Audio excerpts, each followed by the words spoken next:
हरे को नमस्कार। इस वीडियो में आपका स्वागत है।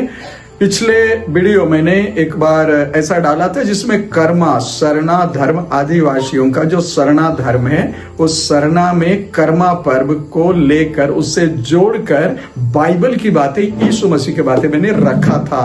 तो एक बड़ी अनुभवी व्यक्ति बुद्धिजीवी ने मुझसे कहा कि सर इसको और एक वीडियो बनाकर क्लियर कीजिए ठीक से। तो मैं अभी क्लियर कर रहा हूं। देखिए आइए हम शुरू से चलते हैं। कर्मा 3 डाली काटी जाती है। आपने समझा? कर्मा की 3 डाली इधर देखिए, और यीशु मसीह वाला 3 क्रॉस हो गया। 3 डाली 3 क्रॉस, यानी यीशु मसीह वाला क्रॉस बीच वाला और दोनों तरफ लेफ्ट राइट 2 डाकुओं का क्रॉस। कर्मा 3 है जिसमें एक मुख्य है बड़ा वाला। हाँ, समझ पा रहे हैं? और हम क्या देख रहे हैं कि यीशु मसीह का जन्म एक कुंवारी से होता है, और सबसे पहले जन्म से पहले एक भविष्यवाणी होती है जो पूरी दुनिया में एक भविष्यवाणी अलग अलग रूप में फैल जाती है। और ये भविष्यवाणी की कुंवारी गर्भवती होगी और एक पुत्र जनेगी, और वही पुत्र दुनिया में मानव जाति के लिए मसीहा होगा, मानव जाति का मुक्तिदाता होगा, तारणहार होगा, वो परमेश्वर पुत्र होगा, वो परमेश्वर का अवतार होगा। ये भविष्यवाणी की बात है। अब इसी को लेकर अब हम जानते हैं कि भारत में तो कोई कहते हैं कि ये 3 लाख वर्ष पहले आदिवासी लोग भारत में आए। चलिए, चाहे 15,000 साल पहले, आज जो मनुष्य हैं जो जिस उन्नत दशा में वे मनुष्य इस देश में हुए प्रियो। लेकिन हम आते हैं कि वर्ष जितना भी हो, परंतु जो बातें, जो सत्य तथ्य है, जो सच्ची संदेश की बातें, वो ये है कि कुंवारी गर्भवती होगी। अरे देखिए, कर्मा में कुंवारी लोग बड़ी शिद्दत के साथ और समाज और परिवार के सहयोग से कुंवारी बच्चियां, कुंवारी लड़कियां उपवास में रहती है कई दिनों की, और वे लोग जौ गेहूं का बीड़ा उगाती है और उनको अंकुरित करती है, वो भी घर के अंदर अंधेरे कमरे में, ताकि उनका रंग हरा ना हो। वो पौधे जो उगेंगे जौ के, वे रंग में क्या हो? पीला हो, येलो, गोल्डन कलर हो। आइए समझते हैं क्यों। आप सोच सकते हैं जौ कहां से आता है? विशेषकर इजराइल की विशेष खेती है। जौ इजराइल की विशेष खेती है, ना कि भारत की विशेष खेती।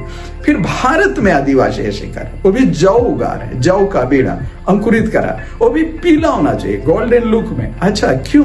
हाँ, अब आती है कि कर्मा में उसे नया जो एक टोकरी होती है, उस टोकरी में उसे रखा जाता है, और उस टोकरी में रख करके एक खीरा को रख दिया जाता है, और उस खीरे को उस कुंवारी का बेटा समझा जाता है, पुकारा जाता है, संबोधित किया जाता है।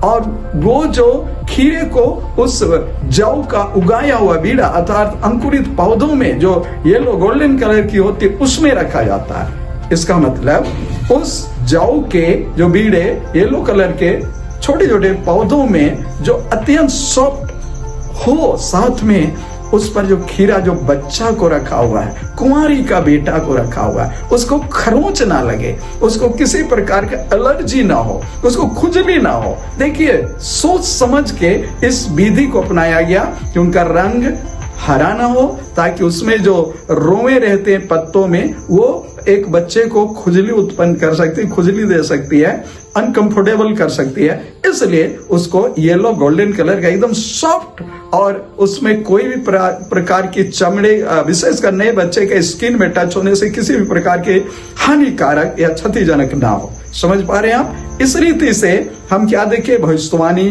कुंवारी के द्वारा बच्चे जन्म, बेटा का जन्म होना, और वही मसीहा मुक्तिदाता होना, परमेश्वर का अवतार, परमेश्वर का पुत्र होना। और वही कर्मा में कहां पर आ गया? हाँ, कुंवारी उपवास के साथ बीड़ा उगा रही है, यानी बच्चे के जन्म का तैयारी हो रहा है। भाई गर्भ में है, अब जन्म लेगा, चलो उस जन्मे हुए नए जन्मे बच्चे को रखने के लिए वो प्रावधान था। हम सभी जानते हैं आदिवासियों के पास उन दिनों में इतने कपड़े कहां होते थे, बस एक लंगोट, महिलाएं किसी तरह तन ढक पाती थी, और वस्त्र या कपड़े की कमी को पूरा करने के लिए वो जौ को अंकुरित करके उसको अति कोमल और एक बच्चे की स्किन में कोई हानि न पहुंचाने लायक करने के लिए पीला कलर से उसको उगाया जाता था। और इस रीति से कर्मा में जो भी एक्टिविटी हो रही है, एक कुंवारी का रोल और उसके द्वारा बेटा जन्म होना, और खीरा को वहां पर क्या करते हैं, बाबू यानी लड़का बच्चा, पुत्र के रूप में घोषित करते हैं। और देखिए जल्दी उसको क्या कर रहे हैं, उसको बलि भी करें तो खीरे को काटते हैं, प्रसाद के रूप में बांट के खाते भी हैं। और यीशु मसीह जो कुंवारी से पैदा हुआ और गांव में पैदा हुआ, उसको चरनी में रखा गया जैसे कर्मा का टोकरी। और क्या हुआ, वो यीशु को भी जब जन्मा तो उसके लिए जो 3 भेंट चढ़ाई गई, जिसमें से एक उसके बलिदान का प्रतीक था। जी हाँ, सोना लोबन गंधरस, और उसमें जो है एक प्रतीकात्मक चीज था जो उसके बलिदान को दिखाता था जन्म के वक्त ही।